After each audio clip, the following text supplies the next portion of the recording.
Hello ભાવિ શિક્ષકો કર્મચારીઓ, રાધે રાધે. તો હવે તમને ગુડ ન્યૂઝ તો મળી જ ગયા છે કે વર્ષમાં 2 વાર ટેટ લેવાની છે. તો આજે આપણે તમને ઘણીવાર કીધેલું હતું કે આપણે નવો સિલેબસ છે ટેટ 1નો, તો એનું ડિટેલમાં વિડીયો લાવશું. તો આજે આપણે ટેટ 1 માટેને પહેલાં તો તમે જો ટેટ 1ની પરીક્ષાની તૈયારી કરતા હોય ને, તો પહેલાં શું ધ્યાન રાખવું જોઈએ કે તમને પહેલાં તમારો સિલેબસ છે ને લખેલો અથવા તો મોઢે ખબર હોવી જોઈએ. હવે ઘણાને તો સિલેબસ જ ખબર ન હોય ને તૈયારી ચાલુ કરી દીધી હોય, તો તમે પાસ કઈ રીતે થાવ? કયો ટોપિક પૂછવાનો છે, કેટલા માર્કનો પૂછવાનો છે, તમને ખબર જ હોતી નથી. તો આજે આપણે ટેટ 1 હવે વર્ષમાં 2 વાર લેવાનો તમને ખબર છે કે કોર્ટનો આદેશ છે, પણ જો રાજ્ય પરીક્ષા લેશે તો વર્ષમાં 2 વાર આવશે. તો તમારી પાસે હવે ડબલ મોકો છે. પહેલાં 3 વર્ષે આવતી, તેના બદલે હવે વર્ષમાં 1 વાર તો આવશે જ, પણ બે વાર પણ આવવાની પૂરી શક્યતા છે. તો જાગ્યા ત્યાંથી સવાર, તો આજથી જ તમે ટેટ 1ની તૈયારી ચાલુ કરી દેજો, અને નવી ટેટ 1ની એક્ઝામ દિવાળી પછી આવવાની પૂરી શક્યતા છે. તો જે શિક્ષક મિત્રો છે એને પણ હવે ટેટ 1 પાસ કરવી ફરજિયાત છે. તમને ખબર છે કે 31/8/2028 સુધીમાં એને પણ ટેટ પાસ કરવાની બાકી, એને પણ પ્રમોશન ને બઢતીને જે પગાર વધારોને આવે એ બેનિફિટ એને મળશે નહીં. તો એ બધા માટે આપણે નવો સિલેબસ, જે આપણે 2025ની એક્ઝામ લેવાની ને, 25 કયો કે 26 કયો, જે ગઈ ટેટ 1, ત્યારે તમારો ટેટ 1 અને ટેટ 2 બંનેનો સિલેબસ બદલી દીધો છે. તો તમારે હવે નવા સિલેબસ પ્રમાણે તૈયારી કરવાની છે. તો આજે આપણે એ નવો સિલેબસ ડિટેલમાં ટોપિક વાઇઝ જોશું. શું કામ ટોપિક વાઇઝ? તમારે સ્ક્રીનશોટ લેવો હોય તો લઈ લેજો, અને આ વિડીયો તમને તમારા કોઈ આજુબાજુના મિત્રો ટેટ 1ની તૈયારી કરતા હોય, શિક્ષક મિત્રોને ટેટ 1ની તૈયારી કરવાની હોય, તો આપણે આ વિડીયોને શેર કરી દેજો. આપણે ડિટેલમાં અહીંયા ટેટ 1નો સિલેબસ જોશું, અને એ પણ નવો, જૂનો નહીં. જૂનો તો ખબર જ છે કે ગુજરાતી હોય તો 30 માર્કનો, એમાં કાંઈ નહીં. પણ અત્યારે જે બદલી ગયો છે ને, એમાં અર્થગ્રહણ એટલે કે એક ફકરો, એક કવિતાના 15 માર્ક હોય છે, અને એક તમારી પદ્ધતિ હોય છે કે તમે બાળકોના પ્રોબ્લેમ કઈ રીતે સોલ્વ કરશો, એની ભૂલો કઈ રીતે ગોતશો, એ બધું હોય છે. એટલે તમારી ભાષા બેમાં સરખો જ આવશે, ગુજરાતી અને અંગ્રેજી. ભાષા ખાલી ટ્રાન્સલેટ કરેલી હોય છે. મેં ખુદે ટેટ 1 આપેલી છે ગઈ, એટલે મને ખબર છે કે ભાષા બંને સરખી જ આવશે, પણ અંગ્રેજીમાં ટ્રાન્સલેટ હશે અંગ્રેજીને, ઓલું ગુજરાતીમાં હશે અર્થગ્રહણ ને એ બધું. બરાબર. એવી જ રીતે તમે ભાષાના જુઓ તો 4 કૌશલ્યો છે.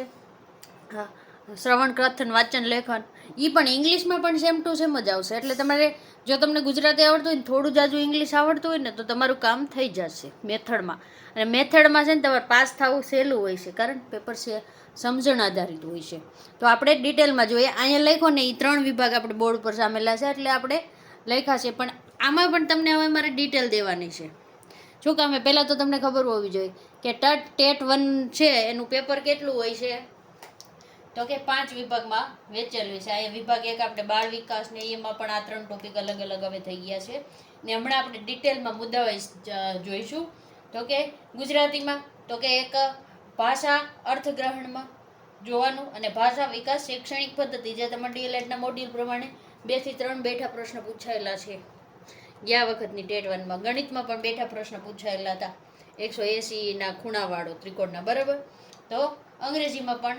અને બીજું ચોથું વિષય હવે તમારે પર્યાવરણ આવી ગયું છે. પહેલાં પર્યાવરણને એટલો બધો ભાર નહોતો, આ વખતે પર્યાવરણ 20 માર્કનો આવશે તમારે. બરાબર.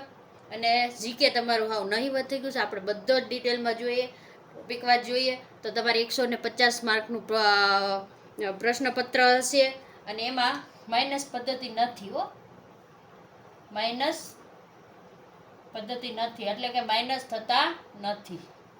બરાબર. અને 150 ગુણ હશે, અને તમને અહીંયા સમય કેટલો આપશે? સમય હશે 120 મિનિટનો. કેટલો? 2 કલાકનો કરી દીધો છે. પહેલાં 90 મિનિટનો હતો, હવે 120 મિનિટનો સમય કરી દીધો છે. તો હવે આપણે વિભાગ 1ને ટોપિક વાઇઝ જોશું. આપણે આ બોર્ડમાં નાનું લખશું થોડુંક, અથવા તો 2 વિભાગ પાડી દઈશું, એટલે તમારે સ્ક્રીનશોટ લેવો હોય તો લઈ લેવો. આપણે 1માં સમાડવાની ટ્રાય કરીએ છીએ. બરાબર. તો આપણે પહેલાં વિભાગ 1નો સિલેબસ જોઈ લઈએ. આ છે બાળ વિકાસ, જે તમને 15 ગુણનું પૂછવાનું છે. બાળ વિકાસમાં તમારા આ ટોપિક છે: વિકાસની સંકલ્પના, અધ્યયન સાથેનો સંબંધ, બાળ વિકાસના લક્ષણો અને સિદ્ધાંતો, વિકાસને અસર કરતા પરિબળો, તો કે વિકાસને અસર કરતા પરિબળો છે ને વારસો અને વાતાવરણ જ આવશે પાછો. એટલે એ બંને અલગ ટોપિકમાં આપ્યું છે, પણ વારસો અને વાતાવરણ બે વિકાસને અસર કરતા પરિબળોમાં આવશે. વિકાસ છે ને એટલે એમાં પછી વૃદ્ધિ ને પરિપક્વતા પણ એડ કરી દેવાનું. વિકાસનો ટોપિક ભણો ત્યારે આમાં ડિટેલમાં આપણે જે આપ્યો છે ને એના મુજબ આપણે લખ્યો છે, પણ આમાં થોડુંક એડ કરતું જવાનું. પછી સામાજિકતાનો વિકાસ અને તેને અસર કરતા પરિબળો, તો કે કુટુંબ છે ને સમાજ છે ને એ બધું આવશે. એમાં સામાજિકરણની પ્રક્રિયાઓ, કે બાળકનું સૌથી પહેલું સામાજિકરણ ક્યાંથી શરૂ થાય? ઘર કુટુંબથી. પછી શાળા આવે, શિક્ષક આવે, સહપાઠી આવે, બધા બરાબર. પછી એરિક એરિક્સનનો સિદ્ધાંત, પછી મારિયા મોન્ટેસરીનો, પછી ફ્રોબેલની ગિફ્ટવાળો સિદ્ધાંત, જે 8 ગિફ્ટો એને કહી છે તે, પછી કોયલબર્ગનો સિદ્ધાંત. આટલા સિદ્ધાંતો તમારે કરવાના છે. આમાં જુઓ પાવલવ ને એ બધા નીકળી ગયા છે. ટેટ 1માં તમને એ પૂછાવાના નથી. ઘણા એમ કહે છે કે પાવલવ છે બરાબર, શાસ્ત્રીય અભિસંધાન, તો જો આમાં ક્યાંય આપેલું નથી પાવલવ વાળું બરાબર.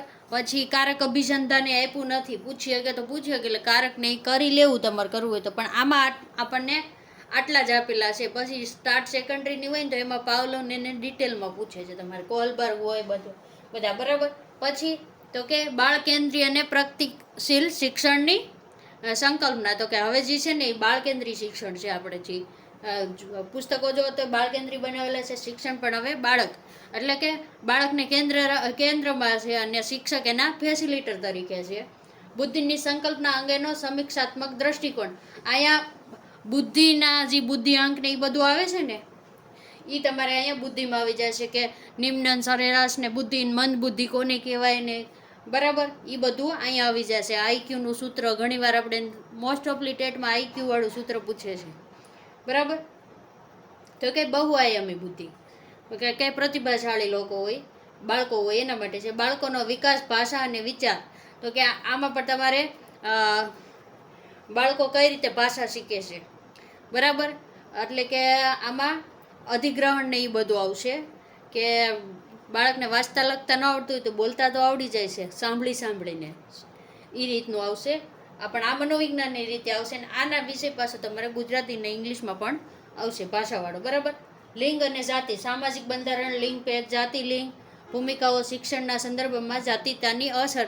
તો હવે તમને ખબર છે કે નો જેન્ડર બાઇસ વાળો સિસ્ટમ આવી ગઈ છે, કે આ છોકરાઓએ કામ કરવું ને આ છોકરીઓએ કામ કરવું. હવે એવું ક્યાંય રહ્યું નથી. ટૂંકમાં તમે આ બાળ વિકાસ વાળો જુઓ ને તો આને તમે મનોવિજ્ઞાન કહી શકો. આપણે જે પહેલાં મનોવિજ્ઞાન આવતું ને આ બધા મનોવિજ્ઞાનના જ ટોપિક છે. જુઓ તમે બુદ્ધિની બધા મનોવિજ્ઞાનના જ છે. એટલે આજે આમાં આપણે થોડાક ટોપિક બાકી છે, તો હવે એ આગળ જોઈએ. તો કે અધ્યયતાઓમાં વ્યક્તિગત ભિન્નતા, ભાષા, જાતિ, લિંગ, સમુદાય, ધર્મ વગેરે આધારિત ભિન્નતાઓની સમજ. તો કે આમાં છે ને બાળક છે ને એ દરેક જ્ઞાતિનું, જાતિનું આવે, પછી અલગ અલગ ભાષાનો આવે. કોઈ હિન્દી બોલતું હોય, કોઈ ગુજરાતી બોલતું હોય, કોઈ આદિવાસી વિસ્તારનું હોય તો ત્યાંની ભાષા બોલતું હોય. તો એ વ્યક્તિગત ભાષાની, જાતિની બધી ભિન્નતા હોય ને એને સાથે લઈને ચાલવાનું હોય બરાબર. એનો શિક્ષકનો દ્રષ્ટિકોણ અને પ્રયાસો એમાં આવી જશે. અધ્યયનનું મૂલ્યાંકન અને અધ્યયન માટેના મૂલ્યાંકન વચ્ચેનો તફાવત બરાબર. શાળાકીય મૂલ્યાંકન, સતત અને સર્વગ્રાહી મૂલ્યાંકન. તો અહીંયા તમે જુઓ ને તો અત્યારે 360 ડિગ્રીનું મૂલ્યાંકન થાય છે બરાબર. તો એ રીતનું સતત ને સર્વગ્રાહી, એટલે કે હવે વર્ષના અંતે મૂલ્યાંકન થતું ને સતત મૂલ્યાંકન થાય છે બરાબર. વર્ગખંડમાં અધ્યયતાઓની વર્ગખંડ તત્પરતા, અધ્યયન અને વિવેચનાત્મક ચિંતનના વિકાસ અને અધ્યયન સિદ્ધિના મૂલ્યાંકન માટે યોગ્ય પ્રશ્નોની રચના. અધ્યય એટલા અહીં શીખનાર થશે હો. તો કે એના માટેની યોગ્ય પ્રશ્નો રચવા, એને આપણે વિષયાભિમુખ કરીને ભણવા માટે તત્પર, એ બધું આમાં આવી જશે. તો આ તમારે વિભાગ એ નો ટોપિક વાઇઝ સિલેબસ થયો. આનાથી બહાર તમારે કરવાનું થતું નથી. જો તમે ટેટ 1ની તૈયારી કરતા હોય તો આટલા મુદ્દા તમારે કોઈ કોર્સ ન લ્યો ને તો પણ તમને એક યુટ્યુબમાં નાખશો ને તો જડી જશે વિડીયો. એક ટોપિક થઈ ગયો, આ ટોપિક તમારે થઈ ગયો તો એને સામે આમ ખરા નિશાની કરતી જવાય. એકમાં લખી લેવો પહેલાં નોટબુકમાં બરાબર. આ તો 15 માર્કનો સિલેબસ. હવે આપણે આગળ જોઈએ આમાં. તો કે બીમાં સમાવેશી શિક્ષણ અને વિશિષ્ટ જરૂરિયાત ધરાવતા બાળકો અંગેની સમજ. તો કેટલા હશે? 5 પ્રશ્નો છે ને 5 ગુણો છે. એમાં તમારે આ 2 ટોપિક કરવાના છે. વિવિધ પરિવેશ ધરાવતા અધ્યતાઓને સમાવવા, જેમાં આર્થિક સામાજિક રીતે પછાત વંચિત બાળકોનું સમાવેશન કરવું. તો બધાને એક જ ક્લાસમાં બેસાડવા. બરાબર. અધ્યયન અક્ષમતા ધરાવતા બાળકો, વિવિધ દિવ્યાંગતા ધરાવતા બાળકો. અહીંયા તમારે જો અધ્યયન અક્ષમતામાં છે ને તમારે જે 21 અક્ષમતાઓ આપેલી છે, 21 અક્ષમતાઓ, જેમાં તમે જો ટેટ 1 નું પેપર જોયું હોય ને 2025 વાળું, તો ત્રણ પ્રશ્ન હતા. કેટલા હતા? 3 પ્રશ્ન ખાલી આમાંથી હતા. આ 21 બીમારીઓ કરી નાખો ને, તેમાં જે ડિસ્લેક્સિયા, ડિસ્કેલ્ક્યુલેટિયા, ડિસ્ગ્રાફિયા, એ બધી, બરાબર. તો એટલી તમે કરી નાખો ને તો તમારે 2 થી 3 માર્ક્સ રોકડા આવી જશે. બરાબર. એના તમને આમ સમજણ આધારિત પ્રશ્ન પૂછે છે, અને તમે ટેટ 1 નું પેપર જોશો 2025 નું, તેમાં 3 પ્રશ્ન પૂછાણા હતા. એટલા માટે આમાં 5 માર્ક્સ જો તમારે કવર કરવા હોય તો પહેલો ટોપિક આ કરવાનો, બરાબર. પછી આ તો તમારે સમાવેશી શિક્ષણ એટલે પહેલાથી અત્યારે એક જ ક્લાસમાં બેસાડવાની બધું હશે. તો આમાં 5 માર્કનું પૂછાશે. હવે આપણે એનો વિભાગ સી જોઈએ, જે 10 માર્કનો છે. સી અધ્યયન અને શૈક્ષણિક શાસ્ત્ર. તો કે 10 ગુણ હશે ને 10 પ્રશ્નો છે. તો કે એમાં ક્યાં ક્યાં ટોપિક હશે? તે બાળકો કેવી રીતે વિચારે છે અને શીખે છે, શાળાકીય પ્રદર્શનમાં તેઓ કેમ અને કેવી રીતે નિષ્ફળ જાય છે, તેના કારણો.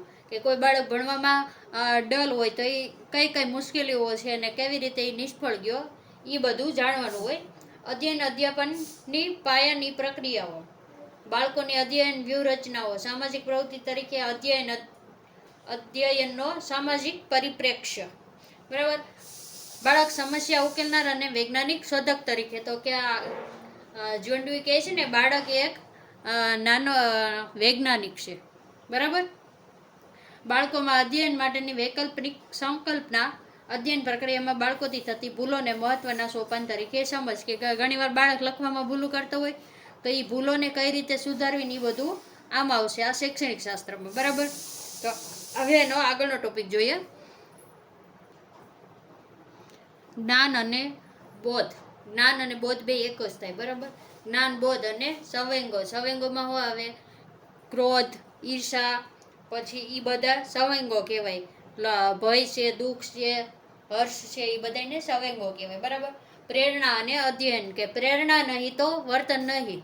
તો કે પ્રેરણા વગર તમે જુઓ, કોઈ પણને તમે પ્રેરણા કે ઉત્સાહિત ના કરો તો એને એમાં રસ ન જાગૃત થાય, એટલે એને રસ જાગૃત કરવો, પ્રેરણા આપવી, બરાબર. અધ્યયનને અસર કરતા વ્યક્તિગત અને પર્યાવરણીય પરિબળો.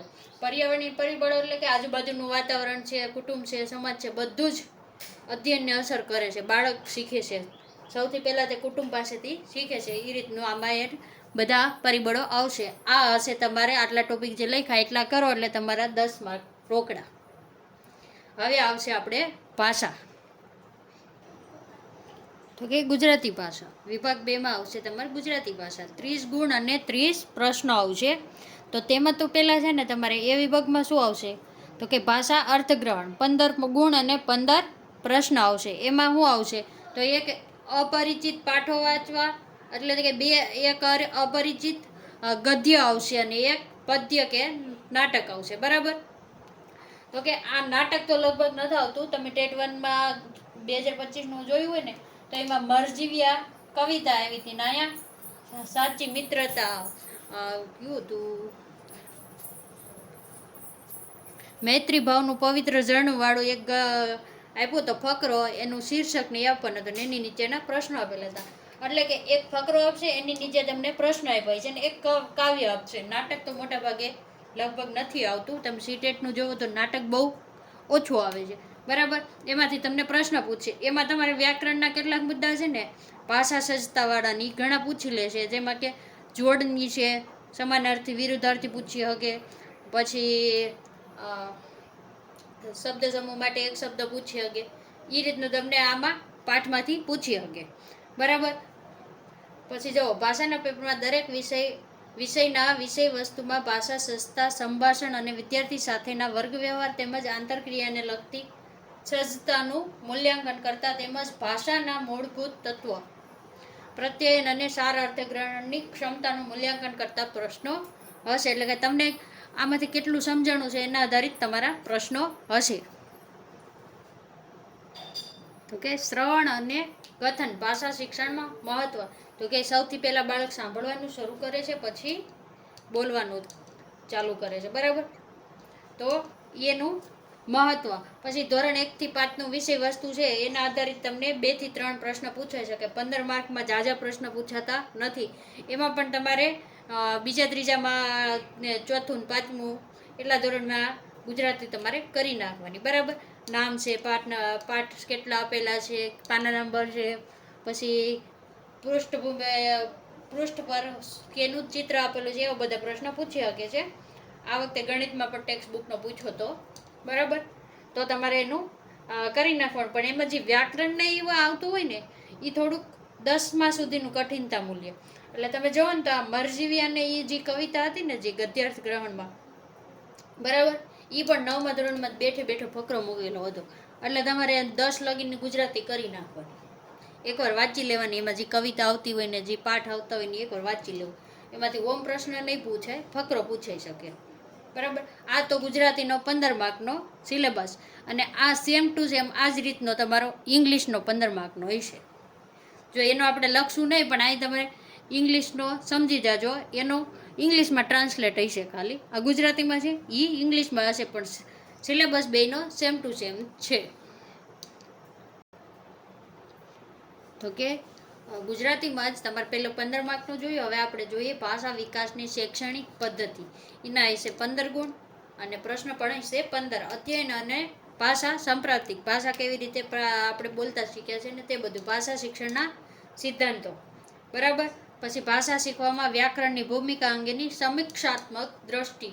વિચારોને મૌખિક અને લખાણ સ્વરૂપે વ્યક્ત કરવા. વર્ગખંડમાં ભાષા શીખવવાના પડકારો.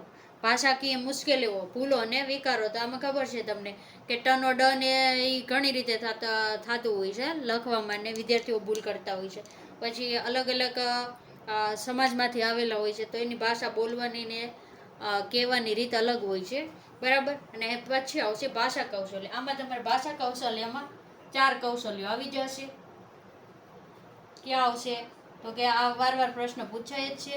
શ્રવણ, કથન, વાંચન ને લેખન, બરાબર. આ 4 ભાષા કૌશલ્ય આવશે જે તમારે કરવાના છે ડિટેલમાં.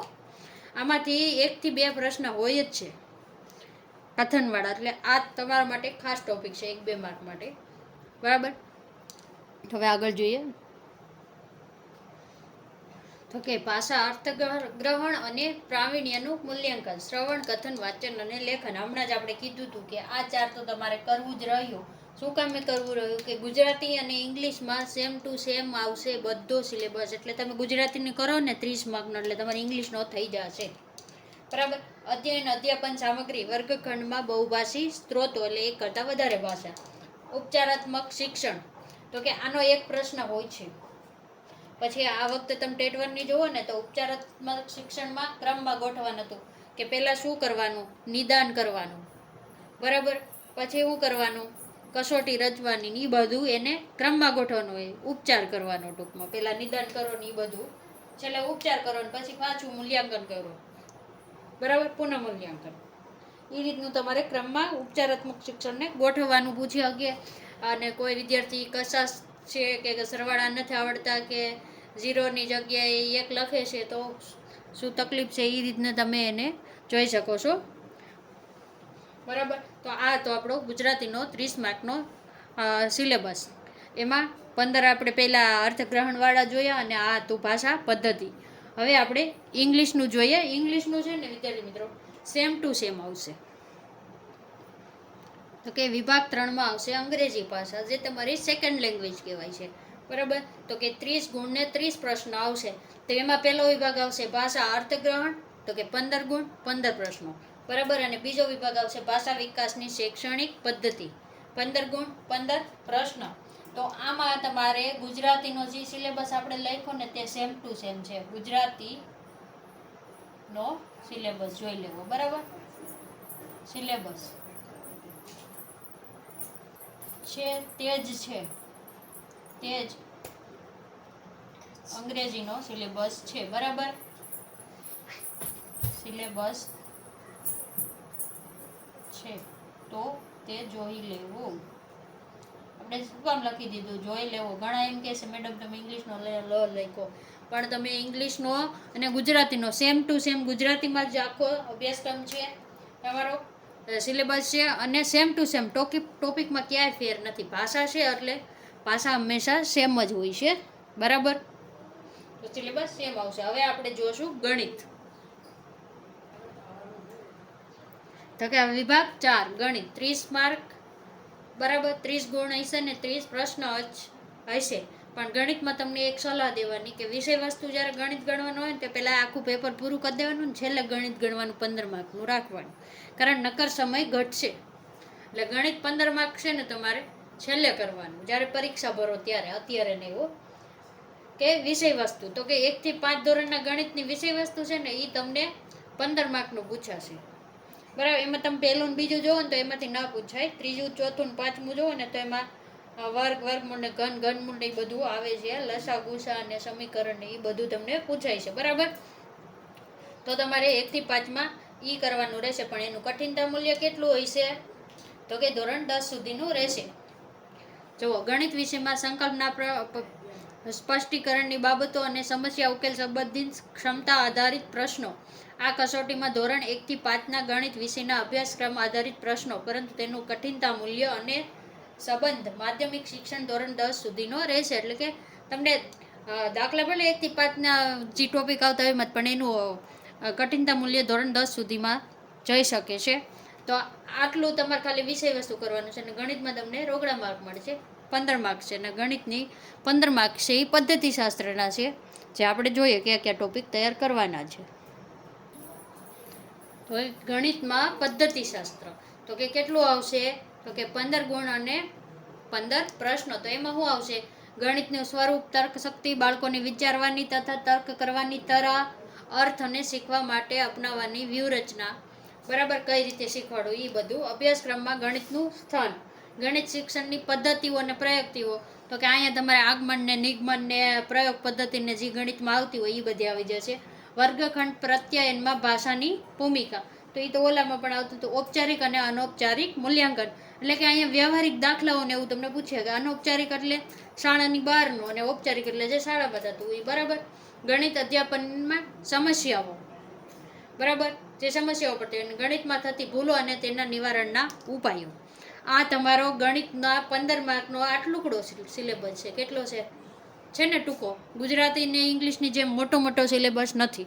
અને આ લોકો જે 2025નું પેપર હતું ને એમાં સેમ ટુ સેમ આ જ રીતનું પૂછ્યું હતું કે 15 માર્કનું ગણિતના પ્રશ્નો એટલે એ વિષય વસ્તુના જ હતા દાખલા, અને 15 તો કે ભાષા પદ્ધતિશાસ્ત્ર જ પૂછ્યું હતું, બરાબર? તો ગણિતમાં 15 માર્ક રોકડા લેવો હોય તો આટલા ટોપિક કરી નાખજો, આની બહાર કાંઈ પૂછાશે નહીં. વિભાગ 5 પર્યાવરણ સામાન્ય જ્ઞાન, શિક્ષણના વર્તમાન પ્રવાહો, 30 ગુણ ને 30 પ્રશ્નો આવશે. એમાં તમારે પહેલાં છે ને પર્યાવરણ પૂછાતું નહોતું, હવે પર્યાવરણ કેટલું આવશે? તો કે પર્યાવરણ વિષય ને પદ્ધતિશાસ્ત્રથી 20 માર્કનું પૂછાશે. કેટલું ભારણ વધી ગયું, એમાં તમારું જીકે ને એ બધું નીકળી ગયું. કે ધોરણ 1 થી 5 અભ્યાસક્રમ આધારિત પ્રશ્નો રહેશે, બરાબર? જે પર્યાવરણમાં પૂછાશે, બરાબર? તો કે એમાં વિષય વસ્તુ તો કે 10 ગુણ ને 10 પ્રશ્નો. એટલે અહીંયા તમારે ટેક્સ્ટ બુક સમજવાનું. વિષય વસ્તુ એટલે પર્યાવરણની 1 થી 5ની ટેક્સ્ટ બુક હોય એ કરી નાખવાની, એમાંથી જ પ્રશ્ન પૂછાશે. 2025ની ડેટમાં એમાંથી જ હતા. અને પદ્ધતિશાસ્ત્ર તો કે 10 ગુણ ને 10 પ્રશ્નો. બધામાં હવે પદ્ધતિશાસ્ત્ર થઈ ગયું છે, કમસે કમ 55 થી 60 માર્કનું પદ્ધતિશાસ્ત્ર પૂછાય છે, બરાબર? પર્યાવરણની સંકલ્પના અને વ્યાપ, પર્યાવરણનું મહત્વ, પર્યાવરણ અને પર્યાવરણ શિક્ષણ વચ્ચેનો સંબંધ. તો કે પર્યાવરણમાં તમને પદ્ધતિશાસ્ત્રમાં કયા કયા ટોપિક પૂછાય છે? તો કે અધ્યયનના સિદ્ધાંતો, વિજ્ઞાન અને સામાજિક વિજ્ઞાન સાથેનો સંબંધ અને વ્યાપ બંને, સંકલ્પનાઓ રજૂ કરવાની પદ્ધતિઓ. અહીંયા પણ તમારે મુલાકાત પદ્ધતિ ને એ બધું આવશે, પ્રયોગ પદ્ધતિ ને એ આવશે, અને પ્રવૃત્તિઓ કે ક્ષેત્ર મુલાકાત ને એ બધી, કે તમે કોઈ પ્રવાસમાં લઈ જાઓ એ બધી પ્રવૃત્તિમાં આવશે. પ્રયોગો અને પ્રાયોગિક કાર્ય, સતત અને સર્વગ્રાહી મૂલ્યાંકન, તો કે એ તો મૂલ્યાંકન તો બધામાં જ આવે છે, બરાબર? શિક્ષણ સામગ્રી એટલે અહીંયા TLM ની વાત છે કે કયા શિક્ષણ સામગ્રીનો ઉપયોગ કરશો. અને અધ્યાપનની સમસ્યાઓ કે પર્યાવરણમાં ભણાવવામાં કઈ કઈ સમસ્યાઓ આવે છે. બરાબર, તો આમાંથી આટલા ટોપિક જે આપણે પર્યાવરણના આગળ અને અત્યારે કીધા એમાંથી તમારું 10 માર્કનું પદ્ધતિશાસ્ત્ર પૂછાશે. બરાબર, 20 માર્કનું છે એટલા માટે. અને છેલ્લે તમારે જે 10 માર્ક વધે છે તે છે સામાન્ય જ્ઞાન, reasoning ability, logical ability, teaching aptitude જેવી બાબતો આધારિત પ્રશ્નો. તો હું કહું તો આ 5 માર્કનું તમારે તૈયાર ન કરે, આવડે એટલું ટીક કરીને વયો, માઇનસ પદ્ધતિ નથી. આટલું બધું કરો ને 5 માર્ક મળે તો ન કરાય. એના બદલે શિક્ષણના વર્તમાન પ્રવાહો અને તમારે જે ગુજરાતી, ઇંગ્લિશ ને ગણિત ને પર્યાવરણ છે ને એના ઉપર ફોકસ કરાય.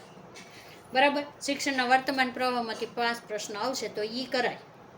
હવે જે મિત્રોને આપણો આ ટેટ 1નો સંપૂર્ણ અભ્યાસક્રમ આપણે સમજાવેલો છે અને આપેલો પણ છે, જો સારો લાગ્યો વિડીયો તો લાઈક કરી દેજો ને ચેનલને સબસ્ક્રાઈબ કરી દેજો. રાધે રાધે.